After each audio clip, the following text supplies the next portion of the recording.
أنا باعتقادي أنا كشخص أنا أقول أنتمي للرسول. تعالوا نتحدث بالطائفية. ادعوا التدين وليسوا بمسلمين، تغنوا بالعروبة ولم يكونوا عربا، احتموا بالعلوية وليست طائفتهم، عائلة الأسد كردية الأصل وكاكائية الدين. وشهد شاهد من أهلها جميل الأسد شقيق حافظ يعترف بأصل عائلته: لسنا سوريين ولسنا بمسلمين.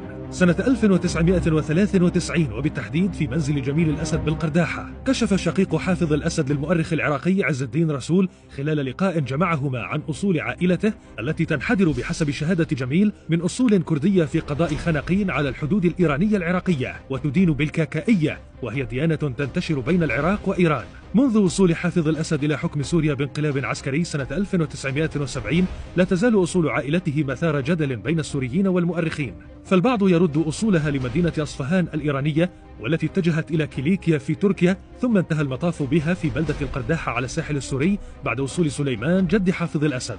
فيما تشير بعض الروايات أن سليمان الأسد كان يدعى سليمان البهرزي نسبة إلى مدينة بهرز التابعة لمحافظة ديالى شرق العراق، وهو من أصول يهودية، وتم زرعه بين الطائفة العلوية لتهيئة عائلته للسيطرة على سوريا، ومن ثم عرف بين الأهالي بالقرداحة بسليمان الوحش، إلى أن غير حافظ الكنية من الوحش إلى الأسد.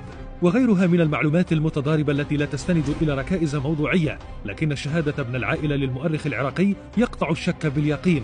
ويضيف المؤرخ أن لدى الككائيين كتاب مقدس يحمل اسم سرنجام، وأن من يعتنقون الككائية لا يعطون كتابهم المقدس ولا يبوحون بمضمونه لغير الككائيين حتى لا يتم اكتشاف عدم صلة الككائية بالإسلام. وبالنظر إلى أقوال عم بشار، فإن من حكموا سوريا ل50 عاما باسم العلويين لا ينتمون للشعب السوري أو طوائفه بأية صلة، وإنما هدف آل الوحش الالتصاق بالعلويين لضمان ولائهم ودعمهم، وهو ما كان.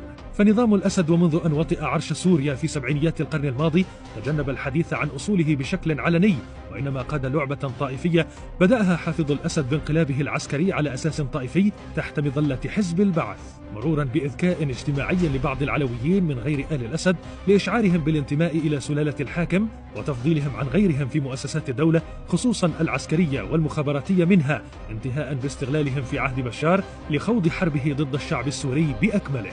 قل لا اله الا بشار الاسد، لا اله الا بشار الاسد، قل لا اله الا بشار الاسد. باسم الدين والعروبة والطائفة استطاعت عائلة الأسد الصمود لنصف قرن، فدمروا مساجد ادعوا حمايتها وزجوا بالطائفة العلوية في محرقة لا تمثلهم، وحموا إسرائيل عقودا تحت أكذوبة العروبة